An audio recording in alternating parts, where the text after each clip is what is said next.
البدع والأهواء، أهل البدع العقائدية وأهل البدع السياسية.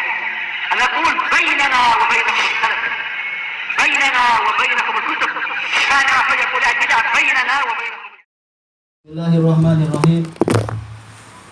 قال الإمام النووي رحمه الله تعالى وقال تعالى والذين ينقضون عهد الله من بعد ميثاقه ويقطعون ما أمر الله به أن يوصل ويفسدون في الأرض أولئك لهم اللعنة ولهم سوء الدار.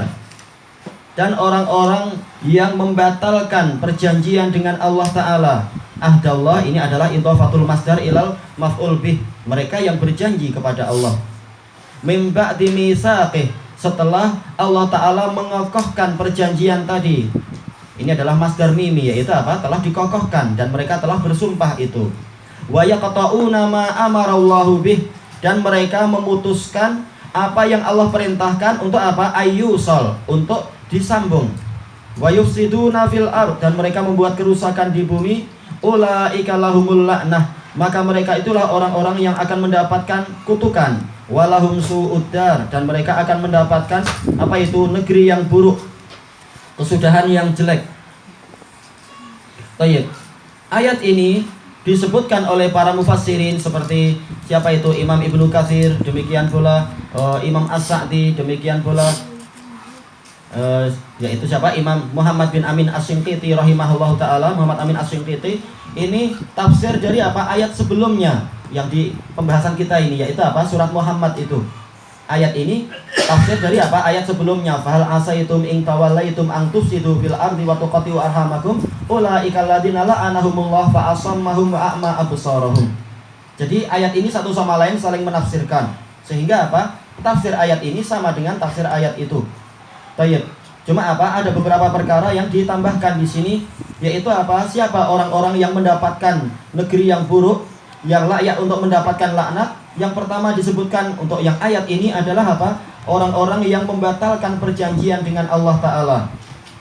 Dan ini sebagaimana firman Allah Ta'ala tentang apa? Ahlul kitab fabima naqadhihim mitsaqahum la'annahum wa ja'alna qulubahum qasiyah. Dan dikarenakan mereka membatalkan perjanjian-perjanjian mereka, kami laknat mereka dan kami jadikan hati-hati mereka itu hati yang kaku, hati yang beku. Jadi di antara sebab timbulnya laknat dan orang masuk ke dalam neraka adalah mereka tidak memenuhi perjanjian. Makanya sejak awal-awal dari surat Al-Maidah, Allah Ta'ala telah memerintahkan, ya ayyuhalladzina amanu aufu bil uqud.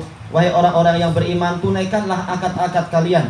Sama saja akad yang terkait dengan harta, perjanjian yang terkait dengan jiwa, ataukah apa? Transaksi-transaksi yang terkait dengan apa? Kehormatan-kehormatan, itu semua adalah harus ditunaikan. Kenapa? Allah Ta'ala dan Rasulnya sangat menggalakkan yang namanya kejujuran dan al-wafa bil ahad, yaitu apa? Memenuhi perjanjian. Dan sangat apa? Sangat membenci yang namanya kedustaan dan pengkhianatan. Bahkan apa? Ini dijadikan sebagai apa? Sebagai karakter munafikun, ma'ruf di dalam hadis-hadis itu. Hadis Abi Hurairah, demikian pula hadis Amr ibn al-As. Abdullah bin Amr ibn al-As. Tayyib. Kemudian siapa lagi yang layak untuk mendapatkan laknat dan masuk neraka? Wa yaqta'una ma amarallahu bihi ayyusal.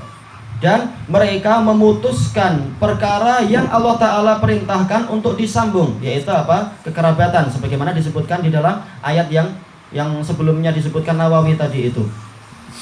Allah Ta'ala memerintahkan untuk menyambung kekerabatan. Ternyata orang ini yang memutuskan hubungan kekerabatan. Dan pemutusan hubungan kekerabatan itu dia terbagi menjadi 3 secara garis besar. Yang pertama adalah secara ucapan, yaitu kalimatnya adalah kalimat yang menyakitkan, kalimat yang menimbulkan kebencian, kalimat yang menunjukkan, oh kamu bukan saudaraku, oh kamu bukan darah dagingku, dan semacam itu. Atau kalimat-kalimat yang semacam itu. Ketika dikasih tahu begini-begini, oh saya nggak kenal kamu, padahal jelas ini adalah anak dari pamannya sendiri. Itu adalah pemutusan kekerabatan. Kalau sengaja, kalau ternyata memang dia tidak kenal, itu wajar. Ini pembahasannya adalah orang yang sengaja untuk menghindari keluarganya yang padahal keluarganya layak untuk disambung itu. Tayyib, itu yang pertama, yaitu apa? Dengan ucapan. Yang kedua adalah dengan perbuatan. Boleh jadi apa? Sengaja tidak mau ziarah padahal mampu untuk ziarah dan sudah lama tidak ziarah. Itu juga masuk dalam apa? Pemutusan hubungan kekerabatan. Kalau zaman sekarang mungkin apa? Tidak mau menelpon, tidak mau menulis surat, tidak mau istilahnya paling tidak menanyakan ini dan itu dan seterusnya. Kalau menanyakan ini kembali kepada ucapan. Kenapa? Puasa. WhatsApp, pakai WhatsApp, baik. Paling-paling kalau kirim WhatsApp tulis, oh saya ada utang nih, ada boleh bantu tak? Kamu saudara saya. Ternyata jadi saudara kalau apa sedang diperlukan. Baik. Adapun kalau Muawiyah radhiyallahu anhu betul-betul apa? Persaudaraan beliau itu luar biasa. Memang beliau terkenal sangat dermawan. Ketika disebutkan di dalam apa itu Al-Adqiyah, ada orang datang, saya saudara Anda, saya seperti yang lain pengen minta bantuan. Muawiyah merasa nggak kenal, padahal beliau adalah orang yang sangat paham masalah nasab. Tanya, saya nggak kenal, Anda saudara dari pihak mana? Oh, saya saudara Anda dari Adam dan Hawa. Maka langsung Muawiyah nggak ingin orang ini kecewa. Oh, selamat datang saudaraku yang jauh. Terus dikasih hadiah banyak. Tetap dikasih.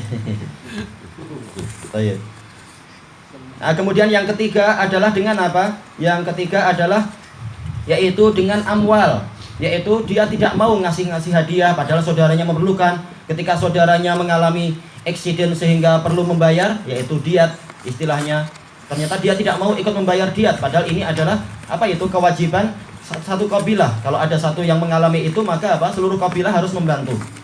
Paling tidak adalah kerabat-kerabat yang dekat. Ternyata dia tidak mau membantu juga. Maka ini juga bagian dari pemutusan kekerabatan. Dan termasuk yang mendatangkan laknat adalah wa yufsiduna fil ard, dan membuat kerusakan di bumi. Padahal ma'ruf bahwasanya Allah Ta'ala menurunkan syariat ini adalah sebagai apa? Rahmatan lil alamin. Dan Allah Ta'ala telah mengatakan wallahu la yuhibbul fasad, dan Allah tidak menyukai kerusakan. Dan Allah berfirman wala tufsidu fil ardi ba'da islahiha, dan jangan kalian membuat kerusakan di bumi setelah bumi itu diperbaiki. Diperbaiki dengan apa? Datangnya Nabi Muhammad SAW, sehingga laknat itu keluar dari apa? Dari bumi. Laknat untuk apa? Orang-orang yang mau masuk Islam, alhamdulillah mereka nggak jadi dapat laknat. Yang tidak mau masuk Islam ya masih di dalam laknat. Dan betul-betul apa? Bumi kembali penuh dengan keberkahan. Tapi kalau setelah itu datang kerusakan dengan kesyirikan, kebid'ahan, kemaksiatan, kekufuran, maka apa? Akan timbul sekian banyak kerusakan lagi. Maka Allah Ta'ala melarang untuk kita merusak. Nah, barang siapa merusak, maka dia akan terkena laknat. Sebagaimana barang siapa membuat perbaikan, dia akan didoakan kebaikan oleh apa? Seluruh yang di langit, seluruh yang di bumi, sampai bahkan ikan-ikan di lautan, sampai bahkan semut-semut yang ada di lubangnya itu. Hadis Abi Darda dan lain-lain itu. Yaitu apa? Semuanya mendoakan rahmat, mendoakan ampunan dan sholawat untuk orang-orang yang mengajarkan kebajikan. Tayyib. Ulaika lahumul la'nah. Mereka itulah yang akan mendapatkan laknat. Sementara kita tahu laknat ada dua macam. Tapi yang dimaksudkan adalah laknat yang pertama, yaitu apa? Yaitu ator min rahmatillah, terusir dari rahmat Allah. Adapun laknat yang kedua maknanya adalah mutlaqus sab, yaitu apa? Semata-mata cacian, itu juga laknat. Tapi bukan itu yang diinginkan. Walaupun apa? Jelas orang yang jelek lah ya dapat cacian, tapi yang Allah ancamkan bukan itu. Yang Allah ancamkan adalah dia akan terusir dari rahmatnya. Walahum su'uddar, dan mereka akan mendapatkan negeri yang buruk. Ini adalah idhofatu apa itu? Al-wasf ilal mausuf. Aslinya adalah ad-dar as-sayyi'ah. Kemudian sayyi'ahnya dilompatkan ke depan menjadi apa? Menjadi masdar. Maknanya sama, yaitu apa? Negeri yang buruk. Dan ini ma'ruf keluasan bahasa Arab seperti apa? Al-usulus salasah.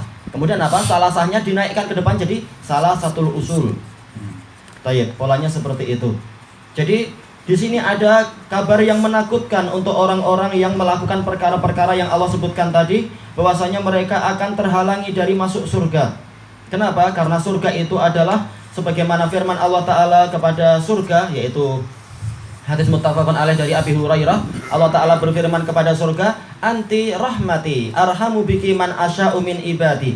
Engkau adalah rahmatku, aku merahmati denganmu orang yang aku inginkan dari para hambaku.